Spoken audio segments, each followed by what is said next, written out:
क्या अमित शाह नरेंद्र मोदी बड़े हैं या अडवाणी बड़े, आपके लिए आप तय कर लीजिए। सर मैं आपसे गुजारिश करूंगा कि होम मिनिस्टर जरा। अस्सलाम वालेकुम दोस्तों, we are back in other reaction video. Servers, मेरा नाम है Salman Qureshi. We are back in other reaction video. और मैं हूँ इनकी पुरानी कॉलेज की फ्रेंड जोया मानी। तो कैसे हैं आप सब? तो आज की वीडियो बहुत जबरदस्त होने वाली है। यहाँ पर वैसी साहब पुराने का कॉलेज की फायरी स्पीच है। मेरा ख्याल आप लोगों को बहुत अच्छी लगी। तो पहले काम करते हैं, यार वीडियो मैं को आपसे स्टार्ट कुछ करते हैं। पूछ रही हूँ, पुराने कॉलेज की फ्रेंड या पुरानी फ्रेंड? बस जो भी हो, नई फ्रेंड जो भी है, मतलब पक्की फ्रेंड यार। 3 2 1 प्ले। तो क्या आप गलत थे या वो गलत थे, हमको बता दीजिए। आप बता दीजिए, क्योंकि अगर अडवाणी आपके लिए बहुत बड़ा नेता है, मेरे लिए नहीं हो सकते, आपके लिए आपने पद्मश्री दिया उनको। मोहतरमा सुषमा स्वराज की जबरदस्त तकारीर का मैं कायल हूं। वो बैठकर उस 2013 को यूनानिमस पास कर दिए। मुझे कंफ्यूजन है कि क्या अमित शाह नरेंद्र मोदी बड़े हैं या अडवाणी बड़े, आपके लिए आप तय कर लीजिए। सर मैं आपसे गुजारिश करूंगा कि होम मिनिस्टर जरा अच्छे लोगों को रखकर इंफॉर्मेशन ले। फजल प्राचीन मंदिरों की इबादत होगी, मस्जिदों की नहीं होगी। किसी एक शायर ने बड़ा अच्छा कहा था, जब भी ज़मीर और ज़र्फ का सौदा हो दोस्तों, जब भी ज़मीर और ज़र्फ का सौदा हो दोस्तों, कायम रहो हुसैन के इनकार की तरह। सर ये वक्त तरमीमी बिल भारत के गयूर मुसलमानों के ईमान पर, इबादत पर एक हमला है। नरेंद्र मोदी की हुकूमत ने इस मुल्क की सबसे बड़ी अक़लियत के खिलाफ एक ऐलान जंग कर दिया, और ये जंग ना सिर्फ मेरे जिस्म पर है, बल्कि मेरी आज़ादी पर, मेरी समाजी और माशी मार्जिनलाइजेशन पर है, मेरी शहरियत पर है, मेरे मदरसे, मस्जिदों, खानखाहों और दरगाहों को निशाना बनाया जा रहा है। और ये हुकूमत सच्चाई को नहीं बयान कर रही है कि ये तरमीमी बिल से मुसलमानों का तहफ़्फ़ुज़, तरक्की और गुर्बत का खात्मा होगा। ये सरासर झूठ है। सर अगर आप आइन के आर्टिकल 14 को देखेंगे तो उसमें लिखा हुआ है इक्वल प्रोटेक्शन। अब आप देख लीजिए सर के हिंदू, सिख और जैन को और बौद्ध को उनके एंडोमेंट में तहफ़्फ़ुज़ मिलेगा, क्योंकि उनका एंडोमेंट बाय यूजर बरकरार है और उनका एडमिनिस्ट्रेशन उनके हाथ में होगा कि गैर हिंदू या गैर उनके मजहब का आदमी दान भी दे सकता है उनके लिए, और एंडोमेंट बोर्ड का तहफ़्फ़ुज़ भी मिलेगा, क्योंकि उसके ऊपर ओवरराइडिंग क्लॉज अप्लाई नहीं होगा, लिमिटेशन का कानून उस पर अप्लाई नहीं होगा। उसके बरक्स ऑपोजिट आप देख लीजिए, मुस्लिम वक्फ को वक्फ बाय यूजर निकाल दिया गया। एक मुस्लिम वक्फ की जायदाद पर कब्जा होगा, लिमिटेशन लगेगा तो जो एनक्रोचर है, जो खाबिज है, वो रातों रात मालिक बन जाएगा और एक गैर मुस्लिम वक्फ बोर्ड को एडमिनिस्टर करेगा। ये आर्टिकल 14 के इक्वल प्रोटेक्शन का वायलेशन। अब आर्टिकल 14 में सर इक्वालिटी बिफोर लॉ भी है, और उसका कैसा वायलेशन हो रहा है कि कोई आर्बिट्ररी स्टेप नहीं ले सकता और कोई भी ऑफिशियल किसी भी तरीके से गलत आर्बिट्ररी फैसला नहीं लगा। यहां पर आप एक डेजिग्नेटेड ऑफिसर को रखकर वो फैसला लेगा कि ये जायदाद वक्फ की है, गवर्नमेंट की है। क्या ये प्रिंसिपल्स ऑफ नेचुरलिटी के खिलाफ नहीं है जिसका तकर्रुर एग्जीक्यूटिव करती है? ये हमारे theory of separation of powers, Bharat के आइन का बेसिक स्ट्रक्चर का हिस्सा है। क्या इसका वायलेशन नहीं है?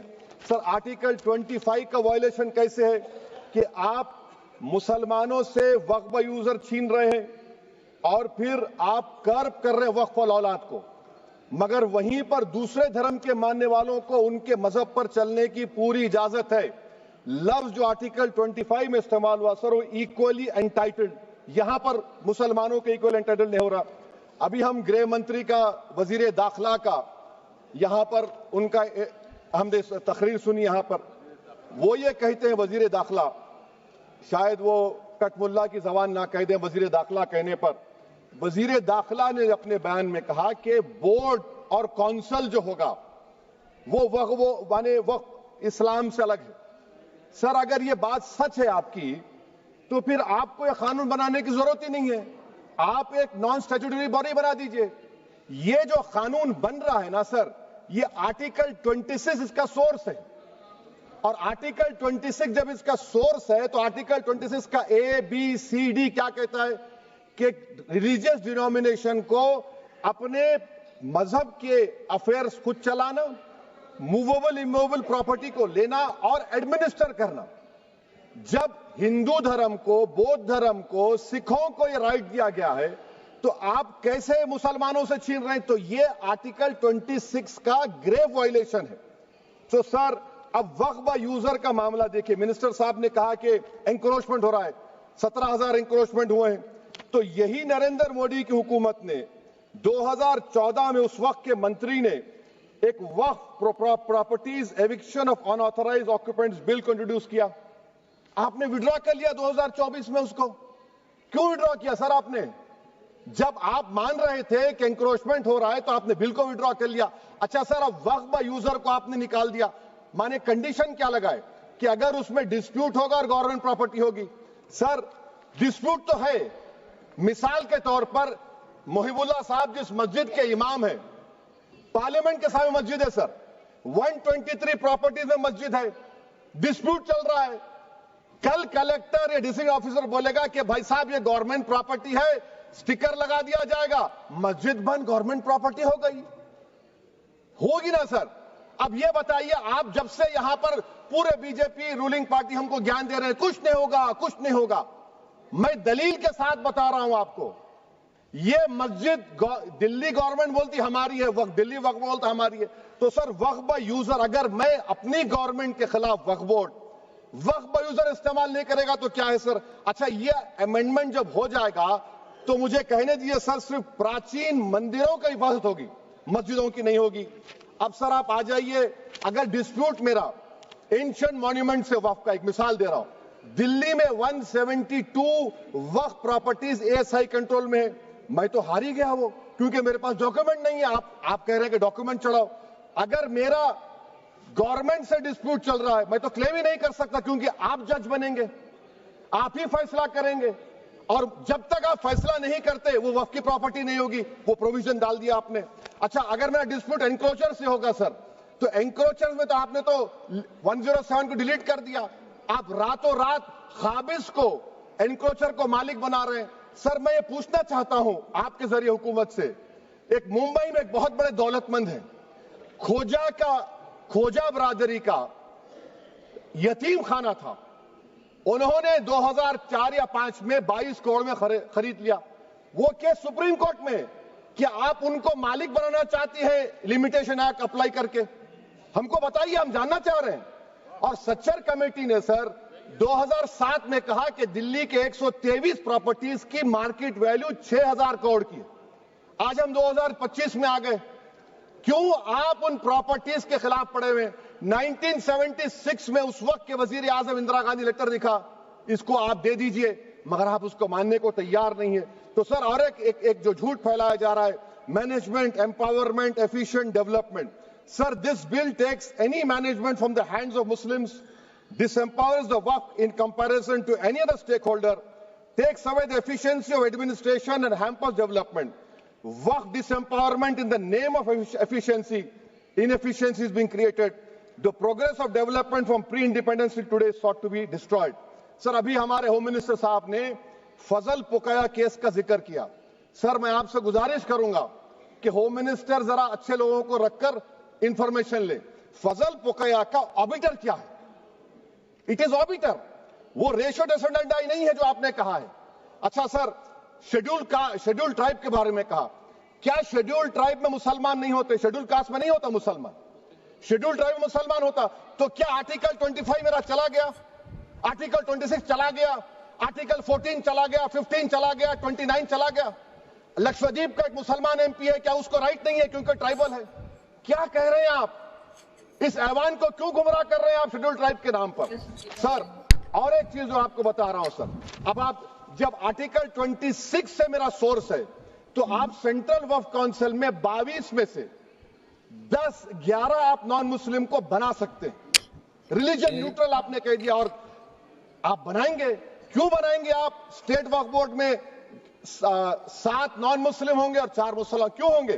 क्योंकि आप लॉ में 95 में डायरेक्ट मैनेजमेंट में ले सकते हैं 5 साल के लिए। आप वक्फ यूजर को आप कलेक्टर डिस्ट्रिक्ट ऑफिसर बोलेगा ये वक्फ की प्रॉपर्टी नहीं है, तो वो वक्फ बोर्ड खामोश बैठ जाएगा, कुछ एक्शन ही नहीं लगा, क्योंकि वो आपके प्यादे हैं।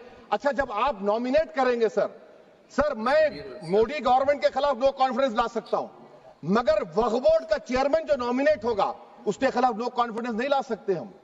बिल्कुल नहीं ला सकते। क्या मजाक है बताइए आप, ये डेमोक्रेसी है? नॉमिनेट भी स्टेट गवर्नमेंट करेगी, वो अगर डिक्टेटर बन जाएगा जैसा आज भारत में हो रहा है तो वो भी नहीं हटेगा। कम से कम यहां पर तो इलेक्शन है, वहां पर तो आप 5 साल झेलते रहो उसको। अच्छा सर, अब ये जो क्लॉज 11 और क्लॉज 9 आप 16AA से देखिए, where the qualification of the members of the board has been limited only to 3 categories contained in 14(1)(c). Intention is very clear that the majority is to be packed with non-Muslims. So who will defend my interests, sir? If I cannot depend on the state work board, central work council, which are going to comprise non-Muslims, this in itself is a clear violation of Article 26, 14 and 15, sir. अच्छा sir, CO पहले 95 act में था कि word मुस्लिम, आपने गायब कर दिया उसको। अरे आखिर क्यों इतनी नफरत है आपको लफ्ज मुसलमान से? अच्छा फिर क्या कह रहे हैं आप कि ये भी आर्टिकल 26 का वायलेशन है। सब जितने हिंदू धर्म के प्रॉपर्टीज हैं, सिख धर्म के हैं, बौद्ध के हैं और आपके जैन के, वहां पर उन्हीं के मजहब का ऑफिसर होगा। और कहां पर नहीं होगा? वक्फ बोर्ड में। Waqf board is a pure religious institution, इसको समझने की जरूरत है। तो आप ये कर दे रहे हैं सर। अच्छा सर, आप देखिए, अब आप आ जाइए ये ट्राइब्यूनल पर। मुझे समझ में नहीं आया सर कि हमारे होम मिनिस्टर वजीर दाखिला ने क्या कह दिया कि 2013 का जो कानून है वो नहीं बनता तो हम नहीं लेके आते। मैं बड़े अदब के साथ उनसे पूछना चाह रहा हूं कि क्या उस वक्त राजनाथ सिंह साहब, अडवाणी साहब, हमारी लेट सुषमा स्वराज, ये बड़े बड़े नेता यहां बैठे थे? आपने यूनानिमस उस कानून को पास करवा दिया। कीर्ति आजाद थे उस वक्त, अब यहां बैठे हैं वो टीएमसी में। तो क्या आप गलत थे या वो गलत थे? हमको बता दीजिए, आप बता दीजिए। क्योंकि अगर अडवाणी आपके लिए बहुत बड़ा नेता है, मेरे लिए नहीं हो सकते, आपके लिए आपने पद्मश्री दिया उनको। मोहतरमा सुषमा स्वराज की जबरदस्त तकारीर का मैं कायल हूं, वो बैठकर उस 2013 को यूनानिमस पास कर दिए। मुझे कंफ्यूजन है कि क्या अमित शाह, नरेंद्र मोदी बड़े हैं या अडवाणी बड़े हैं? आपके लिए आप तय कर लीजिए। अच्छा सर, आपके tribunal sir, railway Clements tribunal, NGT tribunal, income tax, वैसे 14-15 ट्राइब्यूनल है, हिंदू एंडोमेंट का ट्राइब्यूनल, सबका अपील नहीं होती, रिव्यू होता है। गृह मंत्री सरकार कह रही है कि नहीं, रोक दिए, रोक लगा। कैसे रोक लगाते हैं? रिव्यू और अपील में तो फर्क होता है ना सर। आप ही कह रहे हैं कि पूरे कोर्ट्स में बैकलॉग है और आप अपील कर रहे हैं। अच्छा सर, रिटायर्ड डिस्ट्रिक्ट जज 95 में सिटिंग डिस्ट्रिक्ट जज था, जो एडमिनिस्ट्रेटिव कंट्रोल था सीजीआई साहब, उसको निकाल दिए। अच्छा सर, अब आप अभी हमारे मंत्री साहब ने कहा trust, sir Shri Sai Baba trust 2004, वो ये कहता है जो ऑफिसर उसमें काम करता उसको साई बाबा का डिवोटी होने चाहिए और उसको डिक्लेरेशन लिख के देना पड़ेगा। यहां पर हो रहा तो यहां पर क्यों नहीं हो रहा? अच्छा सर, आप फिर देख लीजिए, ये आपका हो गया सर। हाँ, अब अमित शाह साहब ने सेक्शन 2A के बारे में कहा और उन्हें इस बात का इकरार कर लिया कि दाऊदी बोहरा के लिए यह बनाया गया है। मगर मैं आपके जरिए से गवर्नमेंट से पूछना चाह रहा हूं, आपने तो उस प्रोवाइजो में दाऊदी बोहरा का नाम ही नहीं लिखा, आपने उनको भी थैंक यू कर दिया, उनका नाम क्यों नहीं लिखा आपने? और सर, और गवर्नमेंट क्या कर रही है? आप मुस्लिम समाज में जो बेकार किस्म के लोग हैं उनको एक रास्ता बना रहे हैं, एग्जिट दिखा रहे हैं कि तुम्हें वक्त से बचना है तो तुम्हें ट्रस्ट बना लो। ये क्या कर रहे हैं सर आप? कम से कम उन दाऊदी बोहरा को आप दे देते। अच्छा sir, clause 3V section 36 clause 18 देख लीजिए। Oral appointment has sought to be discontinued even though it is recognized practice in Islam. Muslim personal law is recognized oral waqf and 1937 Shariat Application Act. Sir, आप clause 3(9) पर आ जाइए। 5 साल के लिए मुसलमान। मैं किरण रिजिजू से पूछना चाहता हूं, सर दाढ़ी रखे तो मुसलमान प्रैक्टिसिंग है या क्लीन शेव आपकी तरह है? तो बताइए हमको, प्रैक्टिसिंग क्या होगा? अच्छा, किसी को पकड़ के मॉब लिंच कर दिया और बोले कि JSR का नारा लगाया, और वो JSR का नारा लगाया तो क्या मुसलमान रहेगा? नहीं रहेगा। या फिर देश के प्रधानमंत्री ने कहा था कपड़े देखकर पहचानो, तो क्या कपड़े देखकर आप कह देंगे? अच्छा, अगर कोई क्रिश्चियन हिंदू धर्म कबूल करता है तो क्या वो मंदिर को नहीं दे सकता प्रॉपर्टी? फिर भारत के संविधान में आर्टिकल 300 क्यों है सर? राइट टू इक्वालिटी क्यों है? फ्रीडम ऑफ रिलीजन क्यों है? 5 साल कहां से लाएंगे? अच्छा सर, और एक चीज सर, और एक चीज मैं आपको आपको बोल के खत्म कर दूंगा सर, इस बिल में वफ़्क़ औलाद का सर, इसमें आप देखिए क्लॉज 432, द क्रिएशन ऑफ वफ़्क़ aulad shall not result in denial of inherent rights to heirs including women heirs और द वाकिफ और the right of person. Sir ये आर्टिकल 25 का वायलेशन है, शरीयत एप्लीकेशन एक्ट 37 का वायलेशन, आर्टिकल 300A का वायलेशन है। अच्छा, हिंदू धर्म में सेल्फ एक्वायर्ड प्रॉपर्टी को एक हिंदू, अब उसके फर्ज के 2 बच्चे हैं, वो एक को अपनी पूरी दौलत दे सकता है, कोई रोक टोक नहीं है। वो कहेगा नहीं मैं घर के बच्चों को नहीं दूंगा, मोहल्ले के गरीब को दे दूंगा, वो भी कोई रोक टोक नहीं है। वहां पर आपको बच्चों की फिक्र नहीं है। जब मैं अपनी प्रॉपर्टी को अल्लाह को मालिक बनाकर दे रहा हूं, आप कह रहे बच्चों की फिक्र नहीं है। इतनी मोहब्बत आप बिल्किस बानो से दिखा देते तो आपके लिए दुआएं देती आपके लिए। तो सर आप दूसरी बात आप देख लीजिए सर, आखिरी बात कहकर मैं अपनी बात को मुकम्मल कर रहा हूं सर। नहीं खैर मैं मुकम्मल कर रहा हूं, स्पीकर साहब बहुत टाइम दे दिए।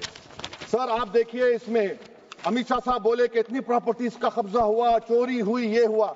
सर क्लास 2652A सेक्शन, अगर कोई प्रॉपर्टी बेचता है 2 साल की सजा थी, आपने क्या कर दिया, उसको 6 महीने कर दिया। नॉन बेलेबल था, आपने बेलेबल कर दिया। सेक्शन 40 की बात करते हैं, सेक्शन 40 में सर हमको जो ज्वाइंट वर्किंग कमेटी का जो नोट्स दिए, उसमें मिनिस्ट्री ऑफ माइनॉरिटी अफेयर्स ने कहा कि 30 साल में 515 केसेस सेक्शन 40 के और सिर्फ 8 लोग कोर्ट को गए। वक्फ यूजर का कानून तेलंगाना आंध्रा में है, सेक्शन 40 का कानून तमिलनाडु 63 है, आंध्र प्रदेश में 43 है। और सर आप डायरेक्शन दे रहे हैं, अच्छा क्लॉज 4218B देखिए सर, आप रूल बना रहे हैं, कोऑपरेटिव फेडरलिज्म के खिलाफ है, इतना रूल बना रहे हैं। और आखिर में सर मैं आपको बताना चाह रहा हूं स्पीकर साहब, ये बिल का मकसद सिर्फ मुसलमानों को जलील और रुस्वा करना है, मुसलमानों को दूसरे दर्जे का शहरी बनाने का इनका मकसद है। सर अगर आप हिस्ट्री को पढ़ेंगे तो महात्मा गांधी उस वक्त के व्हाइट अफ्रीका में सफेद फार्म अफ्रीका के कानून को महात्मा गांधी ने कहा था कि ये मेरा कॉन्शियंस इसको मानता नहीं, मैं इस कानून को कबूल नहीं करता हूं। तो महात्मा गांधी ने क्या किया, उन्होंने उस कानून को फाड़ दिया। तो मैं गांधी की तरह इस कानून को फाड़ता हूं। ये अनकॉन्स्टिट्यूशनल है सर। इस देश में झगड़े पैदा करने का काम बीजेपी करना चाहती है मस्जिद और मंदिर के नाम पर, इसीलिए मैं इसका कंडेम करता हूं। और मैं आपसे गुजारिश करता हूं कि मैंने अपने 10 अमेंडमेंट दी है, आप इसको कबूल करिए सर, मुझे बोलने का मौका दीजिए और उस पर डिवीजन का मैं डिमांड भी करूंगा। Thank you sir. ओ भाई क्या फायरी स्पीच थी असदुद्दीन अवैसी साहब का। मैं तो कहता हूँ कि ये तो भाई यार हम बहुत ही लोग तो फैन जबरदस्त, थे ही, लेकिन बहुत अब ही जबरदस्त, इस बहुत ही स्पीच के जबरदस्त बाद बयान। तो मतलब मजीद हम लोग फैन बन चुके हैं, क्योंकि देखें हक और सच पर बोलते हैं और डरते बिल्कुल भी नहीं है।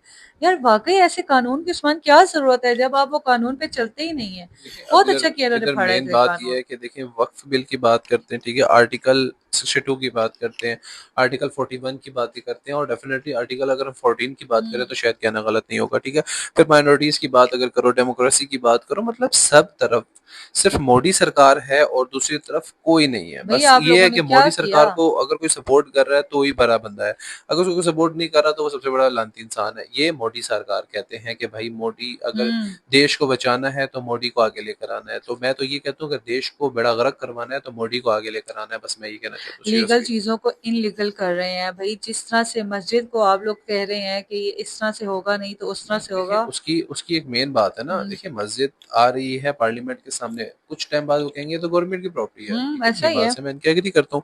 उसके बाद क्या होगा, अगर गवर्नमेंट की प्रॉपर्टी है तो वो कुछ टाइम बाद वो सील कर देंगे, सील करने के बाद फिर वो या तो मंदिर बना देंगे या कुछ या कुछ शराबखाना और। बना देंगे, जो ऐसा ही है। बीजेपी सरकार कर रही है, ठीक है ना, जो वहां पर बेसिकली ज्यादातर हो रहा है। ऐसे तो कोई पागल नहीं जो इतनी बड़ी स्पीच देंगे, और 17-18 मिनट की स्पीच थी जो असद अवैसी साहब ने आज पार्लियामेंट में दी है। और दूसरी बात यह है कि जब आर्टिकल 41 की बात करते हैं तो आप मणिपुर इंसिडेंस की बात क्यों नहीं करते, क्यों नहीं बीजेपी करते? उसकी बात क्यों कर देता। फिर अगर आप इधर क्या बात करते हैं, देखिए एक और मेरे जोया बड़ा एक अहम मुद्दा उठ गया है, ठीक है।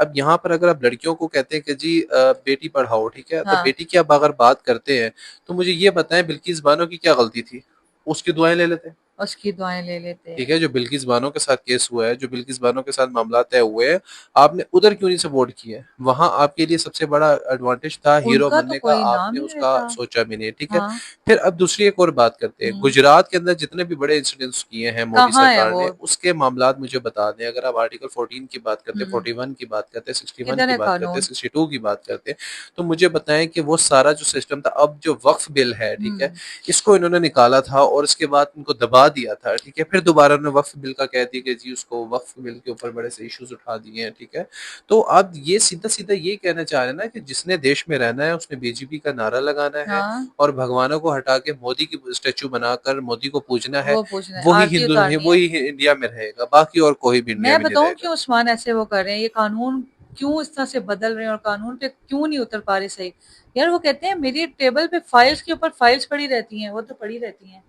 सी बात है। मैं तो बगैर देखे ही जज कर लेता हूँ, बगैर देखे ही फैसला कर देता हूँ। किस तरह, क्यों क्यों इनको कैसे कानून का पता चलेगा? कैसे ये जानेंगे कि ये चीज इनकी लीगल है, ये इनलीगल है, यहाँ पे ये चीज होनी चाहिए? क्योंकि ये पढ़ते नहीं है ना, बैठ के देखते नहीं है किसका क्या, मतलब किसकी क्या दरख्वास्त आई है, किसकी क्या एप्लीकेशन हैं, नहीं देखते हैं। और उनको परवाह भी नहीं है, फर्क भी नहीं है। और मैं तो हैरत रहती है मुझे कि साथ अवाम भी इनको जो है सपोर्ट कर रही है, बिल्कुल ऐसा, ये तो दुख है ना सबसे बड़ा कि बीजेपी को सपोर्ट भी बड़ा किया जा रहा है यार, मुझे सपोर्ट तो कर समझ रही है नहीं और आ रहा बुरा है। नहीं कह रही। और जैसे इसराइल को सपोर्ट करने वाले हमारे पाकिस्तान और मुझे तो इंडिया कुछ में समझ बहुत में सारे आ रही है लोग हैं सच ना। में।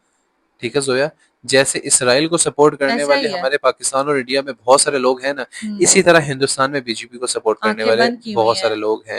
लेकिन जब इंशाल्लाह आंखें खुलेगी ना, तब इंसान को पता चल जाएगा। तो सो बस खुलेगी मिलते हैं तो इंशाल्लाह क्या नेक्स्ट वीडियो होगा। में। अपना बहुत ख्याल रखिएगा, अपनी राय कमेंट में लाजमी छोड़ के जाया करें। बिल्कुल और ऐसा अगर है। आप लोग की कोई राय है तो सच्ची में आप कमेंट में कर सकते हैं, क्योंकि फ्री ऑफ कास्ट एंड है। सब्सक्राइब अवर चैनल, क्योंकि आप लोग 50K करेंगे तो उसके बाद हम आप लोगों को एक बेस्ट सा सरप्राइज देंगे, बिल्कुल ऐसा ही है, अपना, स्पेशल हम दोनों सरप्राइज का। होगा। बिल्कुल बिल्कुल ऐसा नहीं, ही है। वो सरप्राइज गिफ्टिंग वाला नहीं, इसके अलावा हम सरप्राइज देंगे, अपना अपने आप को एक न्यू लुक्स में लाएंगे। बिल्कुल ऐसा ही। सो मिलते ठीक है। हैं नेक्स्ट वीडियो में। Stay with us. अल्लाह हाफिज़।